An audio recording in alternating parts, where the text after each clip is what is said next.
Hello, good morning students. Welcome, एक बार फिर से आपका वेलकम है। Let's starts our chapter 6 thermodynamics. और आज का हमारा पार्ट 6 होगा और पार्ट 6 का हम शुरू करते हैं आज से। 6.5 है enthalpies for different types of reaction. Different types की एंथैल्पी देखते हैं अब हम। सबसे पहला जो हमारा इसमें है standard enthalpy of combustion. Standard enthalpy of combustion किसको बोला जाता है? देखो, ये डेल्टा, ये C for combustion, H not for enthalpy, standard enthalpy. ठीक, कंबशन मतलब जब किसी चीज़ को बर्न किया जाए in the presence of oxygen, उसको हम कंबशन बोलते हैं। तो देखो, ये ग्लूकोज है, ऑक्सीजन के प्रेजेंस में बर्न होगा। तो जब भी कंबशन होता है, व्हेनेवर ए कंबशन टेक्स प्लेस, तो यहाँ पर एक तो कार्बन डाइऑक्साइड बनेगा और वाटर मॉलिक्यूल बनेगा। तो ये दो चीज़ आप ध्यान रखें। तो whenever combustion takes place, formation of carbon dioxide and water molecule depending on the condition. तो जब हम ग्लूकोज का कंबशन होता है तो यहाँ पर डेल्टा सी एच नॉट जो एंथैल्पी में चेंज है कंबशन का, वो -2802.0 किलोजूल पर मोल। आपको एक ध्यान रखना, स्टैंडर्ड एंथैल्पी ऑफ कंबशन के लिए आप जिस चीज़ को भी बर्न कर रहे हो, मान लो आप यहाँ पे ग्लूकोज को बर्निंग हो रही है, ग्लूकोज का कंबशन हो रहा है, तो ये 1 मोल होना चाहिए। इसका स्टाइकियोमेट्रिक कोफिशिएंट 1 होना चाहिए। ठीक है, ये जो आगे नंबर लिखा रहता है इसको स्टाइकियोमेट्रिक कोफिशिएंट बोला जाता है। बहुत बार बता चुका हूँ मैं। यहाँ पर देखो, ये ब्यूटेन का कंबशन दे रखा है, दिस इज़ ब्यूटेन, यहाँ पर 1 है इसके आगे, और ये हम इसका कंबशन कर रहे हैं तो यहाँ पर कार्बन डाइऑक्साइड और वाटर बनेगा। इसको हम डेल्टा सी एच नॉट, और यहाँ से इतनी एनर्जी रिलीज़ होगी। ठीक है, तो ये standard enthalpy of combustion. Next है आपका enthalpy of automisation. Enthalpy of automisation, ठीक है, ये क्या होता है? एटोमाइजेशन मतलब हम बॉन्ड को ब्रेक करें, इसको डेल्टा ए एच नॉट से हम रिप्रेजेंट करेंगे, ए फॉर एटोमाइजेशन। ये देखो हाइड्रोजन, हाइड्रोजन के बीच में एक सिंगल कोवेलेंट बॉन्ड होता है, ऐसा हाइड्रोजन के बीच में एक सिंगल कोवेलेंट बॉन्ड होता है। तो इस बॉन्ड को ब्रेक करने के लिए इस बॉन्ड को ब्रेक करेंगे, और ये हाइड्रोजन जो पहले मॉलिक्यूल फॉर्म में था अभी एटॉमिक फॉर्म में आ जाएगा, H, और ये गैस है। तो ये एक हाइड्रोजन मॉलिक्यूल से 2 एटम मिलेंगे आपको। तो इस बॉन्ड को ब्रेक करने के लिए हमको जितनी एंथैल्पी की ज़रूरत है या जितनी एनर्जी चाहिए उसको हम डेल्टा ए एच नॉट बोलते हैं।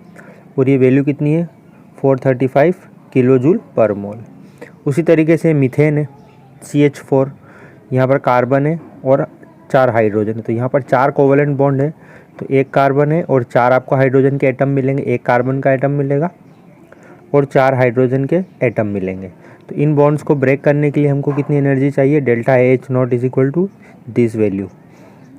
उसी तरीके से देखो, सोडियम है, सोडियम सॉलिड है, इसको हम एटॉमिक फॉर्म में कन्वर्ट देखो करेंगे। जब भी एटम जो होगा, मतलब आप उसको एटॉमिक फॉर्म में कन्वर्ट करोगे तो वो गैस फॉर्म में रहेगा। यहाँ पर ये वैल्यू जी रहेगी, ये इनकी स्टेट ध्यान रखें। तो देखो, सॉलिड से गैस में कन्वर्ट हो रहा है, तो ये इसकी एटोमाइजेशन एनर्जी कितनी है? इतनी 108.4 किलोजूल पर मोल। इसको हम एंथैल्पी ऑफ सब्लिमेशन भी बोलते हैं। एंथैल्पी ऑफ सब्लिमेशन भी बोला जाता है। क्यों? क्योंकि देखो, ये सोडियम जो है सॉलिड फॉर्म से गैस में कन्वर्ट हो रहा है, तो जब सॉलिड से गैस में कन्वर्ट होता है तो हम उसको सब्लिमेशन बोलते हैं। ठीक है, या गैस से सॉलिड में, उल्टा भी हो सकता है। नेक्स्ट है बॉन्ड एंथैल्पी, किसको बोला जाता है? बॉन्ड एंथैल्पी हमारे पास 2 तरह की है। एक तो होती है बॉन्ड डिसोसिएशन एंथैल्पी, बॉन्ड को तोड़ने के लिए जितनी एंथैल्पी की ज़रूरत है। एंथैल्पी मीन्स एनर्जी भी होता है, एक तरह से भी समझ सकते हो आप। तो देखो, हम डाई एटॉमिक मॉलिक्यूल की बात करते हैं। डाई मतलब जिसमें 2 एटम हो, उन मॉलिक्यूल की बात करते हैं। सबसे पहले यहाँ पर हाइड्रोजन दे रखा है, ये एक डाई एटॉमिक मॉलिक्यूल है। हम हाइड्रोजन के बॉन्ड को ब्रेक करेंगे तो यहाँ पे आपको 2 एटम मिलेंगे जो कि गैस फॉर्म में होंगे। तो डेल्टा H, फिर ये हाइड्रोजन के बीच में ये वाला बॉन्ड ब्रेक करेंगे तो ये H नॉट स्टैंडर्ड एंथैल्पी। तो इस बॉन्ड को ब्रेक करने के लिए इतनी एंथैल्पी में चेंज होगा। उसी तरीके से क्लोरीन देख सकते हो आप, क्लोरीन में भी एक सिंगल कोवेलेंट बॉन्ड होता है। आपको एक मॉलिक्यूल से 2 क्लोरीन के एटम मिलेंगे, और इस बॉन्ड को ब्रेक करने के लिए आपको 242 किलोजूल की एंथैल्पी में चेंज देखने को मिलेगा। उसी तरीके से आप ऑक्सीजन को देखो, ऑक्सीजन में भी हम बॉन्ड ब्रेक करेंगे। इन दोनों में, इसमें और इसमें सिंगल बॉन्ड था, लेकिन ऑक्सीजन में डबल बॉन्ड होता है। तो देखो ये ऑक्सीजन ऑक्सीजन के बीच में डबल बॉन्ड है, ऑक्सीजन ऑक्सीजन, इस बॉन्ड को हम ब्रेक करेंगे, तोड़ेंगे, तो एंथैल्पी में चेंज इतना होगा अप्रोक्सीमेटली। ये वैल्यू आपको ध्यान नहीं रखनी, सिर्फ समझना है, ठीक है। नेक्स्ट है आपका mean bond enthalpy. Bond distribution enthalpy दो तरह की थी, एक तो ये वाली बॉन्ड डिस्ट्रीब्यूशन एंथैल्पी और एक है मीन बॉन्ड एंथैल्पी। मीन मतलब हम किसी का एवरेज ले लेंगे। ये एवरेज कब लिया जाता है? जब मॉलिक्यूल पॉलीएटॉमिक हो, मतलब 2 से ज़्यादा एटम हो, ठीक है। उसमें जब 2 से ज़्यादा एटम होंगे तो उसको हम पॉलीएटॉमिक मॉलिक्यूल बोलेंगे। देखो CH4 यहाँ पे, इसमें 5 एटम, 1 कार्बन और 4 हाइड्रोजन, तो यहाँ 4 बॉन्ड है इसमें, तो 1 कार्बन और 4 हाइड्रोजन आपको मिलेंगे। तो ऐसे केस में हम इन सब का एवरेज लेंगे, क्योंकि चारों बॉन्ड को ब्रेक करने के लिए आपको अलग अलग एंथैल्पी में चेंज देखने को मिलता है, ठीक है। मतलब ऐसा नहीं कि 1 बॉन्ड है, 2 बॉन्ड है, 3 बॉन्ड है, 4 चौथा बॉन्ड है, चारों में एक जैसी एंथैल्पी लगेगी, चारों में अलग अलग एंथैल्पी होती है, इसलिए हम चारों का एवरेज ले लेते हैं, ठीक है। इसी को मीन बॉन्ड एंथैल्पी बोलते हैं। तो डेल्टा AH0 एंथैल्पी में चेंज कितना होगा? 1665 किलोजूल पर मोल। नेक्स्ट है the standard enthalpy of the reaction is related to bond enthalpy. देखो जो बॉन्ड एंथैल्पी और standard enthalpy of reaction delta RH0 और bond enthalpy reactant and product में क्या डिफरेंस, क्या रिलेशन है?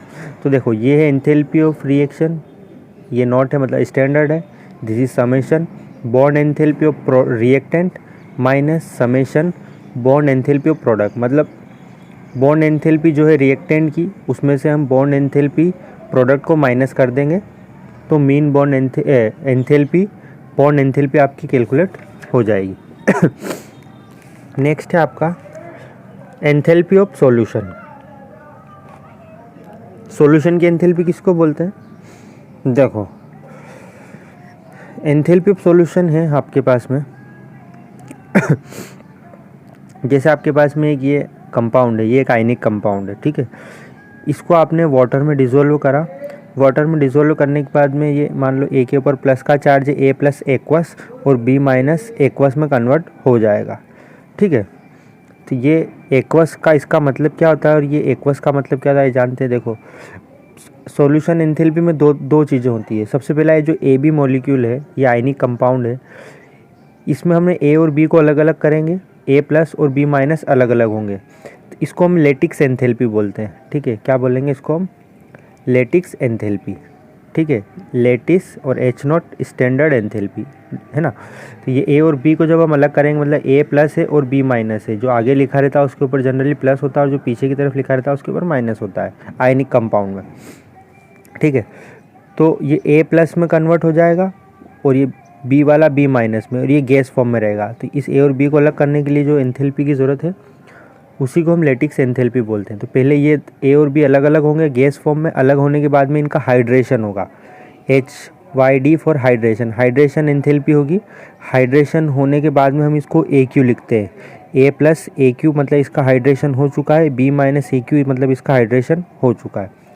तो अब ये देखो आप यहाँ पर delta solution SOL for solution, delta solution H0 मतलब सॉल्यूशन एंथैल्पी जो होती है lattice enthalpy, this is lattice enthalpy and plus hydration enthalpy, इन दोनों को प्लस कर दो तो आपको सॉल्यूशन एंथैल्पी कैलकुलेट हो जाएगी, ठीक है। पहले हम लेटिक्स एंथैल्पी समझ लेते हैं। लेटिक्स क्या होता है मैंने आपको बताया, देखो ये NaCl एक सॉलिड कंपाउंड है, ये एक आयनिक कंपाउंड में, इसमें हम Na और Cl को गैस फॉर्म में अलग करते हैं। मतलब सबसे पहले Na और Cl दोनों एक दूसरे से सेपरेट होंगे, Na प्लस गैस फॉर्म में रहेगा और Cl माइनस गैस फॉर्म में रहेगा, तो ये दोनों सेपरेट होंगे 1 मोल के लिए। इसी को हम डेल्टा लेटिक्स H0 बोलते हैं, ठीक है। और ये जो Na प्लस और Cl माइनस है, ये अपनी ऑर्डर्ड पोजीशन को छोड़ के जब सेपरेट होंगे तो इतना चेंज एंथैल्पी में आएगा, इसी को हम लेटिक्स एंथैल्पी बोलते हैं। ये सॉलिड के ऊपर अप्लाई होगा आयनिक कंपाउंड के लिए, ठीक है। नेक्स्ट है हाइड्रेशन एंथैल्पी क्या होती है। अब देखो सबसे पहला ये दोनों सेपरेट हो जाएंगे गैस फॉर्म में, जब ये वाटर के अंदर रहेंगे, देखो ये Na प्लस है, ये पानी में है, वाटर में है, ये H2O है, H और ये 2 इस तरह से लिखा है मैंने H2O को, ये H2O, ये प्लस वाला है, ऑक्सीजन के ऊपर नेगेटिव चार्ज होता है और हाइड्रोजन के ऊपर प्लस का चार्ज होता है। तो ऑक्सीजन इस प्लस के वाले के पास में आएगा, इसको घेर लेगा इस तरह से, फिर दूसरा ऑक्सीजन मॉलिक्यूल दूसरा वाटर मॉलिक्यूल इसके पास में इस Na+ को घेर लेगा। ऐसे बहुत सारे मॉलिक्यूल, एक और ये वाटर मॉलिक्यूल है, ये ऑक्सीजन वाला हिस्सा जिसके ऊपर नेगेटिव चार्ज है, इस Na+ को चारों तरफ से ये वाटर मॉलिक्यूल घेर लेंगे। इस Na+ वाले को वाटर मॉलिक्यूल चारों तरफ से घेर लेते हैं। इसी को हम हाइड्रेशन बोलते हैं, ठीक है, इसी को हम क्या बोलते हैं, हाइड्रेशन। तो प्लस वाला जो हिस्सा, जैसे वाटर मॉलिक्यूल होता है ना H2O, वाटर मॉलिक्यूल का स्ट्रक्चर ऐसा होता है, बेंट स्ट्रक्चर H, इसके ऊपर नेगेटिव चार्ज होता है और हाइड्रोजन के ऊपर होता है पॉजिटिव चार्ज। ये कहाँ से आया, इलेक्ट्रोनेगेटिविटी के डिफरेंस से, ठीक है। अगर आपने चैप्टर 3 ठीक से देखा हो तो वहाँ पे मैंने इलेक्ट्रोनेगेटिव वाला कंसेप्ट आपको बताया था, ठीक। तो ये चार्ज है, तो प्लस वाला जो Na+ है, तो ये ऑक्सीजन वाला इसको चारों तरफ से घेर लेगा हिस्सा। और ये जो माइनस वाला हिस्सा, जैसे क्लोरीन है, माइनस वाले हिस्से को प्लस वाला हिस्सा चारों तरफ से घेर लेगा। देखो ये क्लोरीन माइनस है, ये बीच में, ये दिख रहा है आपको। तो ये हाइड्रोजन, ये जो वाटर मॉलिक्यूल है, ये इसका ये प्लस वाला हिस्सा इसको चारों तरफ से घेर लेगा, ठीक है। जैसे एक वाटर मॉलिक्यूल है, इसने घेरा, फिर दूसरा वाटर मॉलिक्यूल, तीसरा, चौथा, ऐसे बहुत सारे होंगे। 4 मतलब ज़रूरी नहीं 4 ही होंगे, बहुत अलग अलग होते हैं सभी के लिए। ये सिर्फ हाइड्रेशन किसको बोलते हैं ये मैंने आपको समझाया है, ठीक है। तो सॉल्यूशन एंथैल्पी के लिए हम 2 चीज़ देखते हैं, एक तो delta latex H0 plus hydration enthalpy.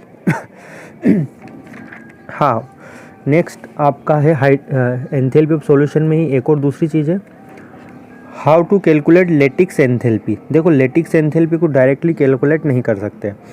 Lattice enthalpy को कैलकुलेट करने के लिए हम एक बॉर्न-हेबर साइकिल का यूज़ करेंगे। ये बॉर्न-हेबर साइकिल क्या होती है जिससे कि लेटिक्स एंथैल्पी कैलकुलेट हो जाएगी, ये है बॉर्न-हेबर साइकिल। तो सबसे एक एग्जांपल के थ्रू इसको समझते हैं। देखो Na+ सोडियम है और क्लोरीन, इन दोनों से मिलके बनता है NaCl, ठीक है। Na+ सोडियम और ये 1/2 क्लोरीन, इसको बैलेंस कर रखा है मैंने क्योंकि यहाँ पर आपको 1 मोल रखना है, NaCl को 1 मोल रखना है, इसलिए इसको 1/2 क्लोरीन किया है। तो ये जो है delta FH0, F for formation. तो ये जो फॉर्मेशन एंथैल्पी NaCl की -4 10 410 किलो जूल पर मोल है। ये एक वैल्यू आप ध्यान रखेंगे, है ना। इसका फॉर्मेशन किस तरह से हुआ NaCl का, एक एग्जांपल है, और भी कंपाउंड हो सकते हैं। तो सबसे पहले इसकी लगभग 5 स्टेप है। सबसे पहली स्टेप में क्या होता है, देखो ये जो Na है, ये Na सॉलिड है, ये सबसे पहले एटम फॉर्म में कन्वर्ट होगा, सॉलिड से ये गैस फॉर्म में आएगा, मतलब एटॉमिक फॉर्म में आएगा। तो ये इसको जब सॉलिड से गैस में आता है तो हम सब्लिमेशन बोलते हैं। तो जब ये सॉलिड से गैस में होगा तो डेल्टा सब्लिमेशन एंथैल्पी में चेंज कितना होगा, 108.4, ठीक। उसी तरीके से ये क्लोरीन मॉलिक्यूल है, क्लोरीन भी एटॉमिक फॉर्म में कन्वर्ट होगा। ये जो क्लोरीन जब एटॉमिक फॉर्म में आएगा तो क्या होगा, क्लोरीन के बीच का बॉन्ड टूटेगा, क्लोरीन और क्लोरीन के बीच में एक सिंगल बॉन्ड होता है, तो ये बॉन्ड टूटेगा, तो ये गैस फॉर्म में कन्वर्ट होगा। तो हम इसको बोलेंगे bond dissociation enthalpy, 1/2 bond dissociation enthalpy, जो कि कितनी है, 121 किलो जूल पर मोल, ठीक। अब ये जब गैस में कन्वर्ट हुआ है, ये गैस से कन्वर्ट होने के बाद में ये आयन में कन्वर्ट होगा, मतलब एक इलेक्ट्रॉन लूज़ करेगा, क्योंकि मेटल जो है इलेक्ट्रॉन लूज़ करती है। तो सोडियम गैस से Na+ गैस में कन्वर्ट हो जाएगा और एक इलेक्ट्रॉन लूज़ कर देगा। जब इलेक्ट्रॉन लूज़ होता है तो हम उसको बोलते हैं ionisation enthalpy, delta I for ionisation enthalpy H0। तो जब ये इलेक्ट्रॉन लूज़ करेगा तो आयोनाइजेशन एंथैल्पी कितनी होगी, 496 किलो जूल पर मोल। उसी तरीके से क्लोरीन जो है इलेक्ट्रॉन एक्सेप्ट करता है, तो ये एक क्लोरीन एक इलेक्ट्रॉन को एक्सेप्ट करेगा और ये Cl- में कन्वर्ट हो जाएगा। Na+ में कन्वर्ट हुआ, क्लोरीन माइनस में कन्वर्ट हुआ। तो जब इलेक्ट्रॉन एक्सेप्ट होता है तो हम उसको Eg electron gain NH0 enthalpy, तो एंथैल्पी में चेंज इतना होगा -348.6 किलो जूल पर मोल, ठीक। अब ये देखो ये Na+ में कन्वर्ट हुआ, ये Cl- में कन्वर्ट हुआ, ये दोनों आपस में अब कंबाइन होंगे, Na+ गैस और Cl- गैस, ये दोनों आपस में कंबाइन होके NaCl बना लेंगे, है ना। तो ये दोनों जब कंबाइन हुए तो NaCl बना लेंगे, इसी को हम डेल्टा लेटिक्स H0 बोलेंगे, इसी को हम लेटिक्स एंथैल्पी बोलते हैं। इसी को हमको कैलकुलेट करना है कि लेटिक्स एंथैल्पी कितनी है। तो हमने देखो एंथैल्पी ऑफ फॉर्मेशन देखा, enthalpy of sublimation, enthalpy of dissociation, ionization, electron gain enthalpy and finally lattice enthalpy. इतनी एंथैल्पी देखी हमने लेटिक्स एंथैल्पी को कैलकुलेट करने के लिए। अब हम क्या करेंगे, हेज लॉ को अप्लाई करेंगे। हेज लॉ मैंने आपको बताया था पहले भी, applying Hess law we get. जब हम हेज लॉ को अप्लाई करेंगे तो सबसे पहले हम enthalpy of formation H note delta F H note को एक तरफ रखेंगे और बाकी जितनी भी एंथैल्पीज है उनको दूसरी तरफ प्लस करके रखेंगे। तो एंथैल्पी ऑफ फॉर्मेशन है, फिर सबसे पहला delta sublimation enthalpy, delta dissolution enthalpy, delta ionisation enthalpy, delta electron gain enthalpy and delta latex enthalpy. तो इसकी सब्लिमेशन एफ एच नोट की वैल्यू ये है -410, ये रखी। सब्लिमेशन की 108.4 है, इसको रखा। बॉन्ड डिस्ट्रीब्यूशन एंथैल्पी की वैल्यू रखी, आयोनाइजेशन की वैल्यू रखी, इलेक्ट्रॉन गेन एंथैल्पी की वैल्यू जो कि माइनस में वो रखी। लेटिक्स एंथैल्पी हमको कैलकुलेट करना, इसको एज इट इज़ छोड़ दिया। इस लेटिक्स वाले को हिस्से को तो हम इधर रहने देंगे, बाकी इन सबको सोल्व करेंगे प्लस माइनस करके, हम इसको भी सोल्व करेंगे और आंसर लेके आएंगे। तो डेल्टा लेटिक्स एंथैल्पी का आंसर आएगा -788 किलोजूल पर मोल। ये कहलाती है बॉर्न हेबर साइकिल। मतलब बॉर्न हेबर साइकिल का यूज़ क्यों करते हैं हम, लेटिक्स एंथैल्पी को कैलकुलेट करने के लिए, ठीक है। और बॉर्न हेबर साइकिल में हम हेज लॉ को भी अप्लाई करते हैं, जो कि मैं आपको पहले भी बताया है, ठीक है। अब ये देखो यहाँ पर ये इस साइकिल को यहाँ पर इस तरह से रिप्रेजेंट कर रखा है, बॉर्न हेबर साइकिल को। देखो ये सोडियम सॉलिड है और क्लोरीन, ये दोनों मिलके बनाएंगे NaCl। इसको जब सोडियम और क्लोरीन आपस में कंबाइन होकर NaCl बनाएंगे, इसको डेल्टा FH नोट बोलेंगे। फिर सोडियम सॉलिड से गैस में कन्वर्ट होगा, इसको सब्लिमेशन एंथैल्पी बोलेंगे। फिर सोडियम गैस से एक इलेक्ट्रॉन लूज करके Na+ में कन्वर्ट होगा, इसको आयोनाइजेशन एंथैल्पी बोलेंगे। तो ये Na+ गैस फॉर्म में। उसी तरीके से क्लोरीन है, इसमें से बॉन्ड डिसोशिएट होगा, 2 बॉन्ड टूटेंगे, ये क्लोरीन गैस फॉर्म में एटॉमिक फॉर्म में आएगा। फिर ये एक इलेक्ट्रॉन एक्सेप्ट करेगा और क्लोराइड आयन Cl- बन जाएगा, जिसको हम इलेक्ट्रॉन गेन एंथैल्पी बोलेंगे। फिर Na+ और Cl- दोनों आपस में कंबाइन हो जाएंगे। ये देखो ये Na+ और Cl- ये यहाँ से कंबाइन होके ये NaCl बना लेंगे। और जब ये दोनों आपस में कंबाइन होंगे Na+ गैस फॉर्म में और क्लोराइन माइनस गैस फॉर्म में, इसको हम डेल्टा लेटिक्स एंथैल्पी बोलते हैं, ठीक है। तो ये एक साइकिल है, ये वो वहाँ पे जो हमने स्टेप लिखी थी उसको इस साइकिल के थ्रू समझाया गया है, इसलिए इसको हमने बॉर्न हेबर साइकिल का नाम दिया है। अब देखो हम एंथैल्पी ऑफ सॉल्यूशन देख रहे थे मेनली। तो enthalpy of solution of NaCl क्या होगा, enthalpy of solution delta solution H naught is equal to lattice enthalpy plus hydration enthalpy. Lattice enthalpy अभी हमने कैलकुलेट की 788 प्लस ये प्लस, और हाइड्रेशन एंथैल्पी कितनी थी -784। हाइड्रेशन होता तब एनर्जी रिलीज होती थी, प्लस माइनस माइनस 788 में से 784 माइनस करेंगे तो डेल्टा सॉल्यूशन H नोट कितना आएगा 4 किलो जूल पर मोल, ठीक है। ये था पूरा आपका एंथैल्पी ऑफ द सॉल्यूशन, जिसमें हमने बहुत सारी चीज़ें सीखी। बॉर्न हेबर साइकिल देखा और बॉर्न हेबर साइकिल में लेटिक्स एंथैल्पी कैलकुलेट करना सीखा। उसके बाद में हमने एंथैल्पी ऑफ सॉल्यूशन फाइनली देखा, हाइड्रेशन क्या होता है ये भी हमने जाना, बहुत सारी चीज़ें इसमें हमने जानी। बहुत इंपॉर्टेंट टॉपिक था, आप इसको पढ़ लेना अच्छे से और इसकी प्रैक्टिस करें, ओके। तो ये आज का हमारा पार्ट 6 भी पूरा हुआ। नेक्स्ट हम पार्ट 7 शुरू करेंगे, ओके। सो इतना ही आज के लिए। आप सभी को बहुत बहुत शुक्रिया, बहुत बहुत धन्यवाद। आपने अपना कीमती समय इस वीडियो लेक्चर को देखने के लिए दिया, उसके लिए धन्यवाद। Thank you very much.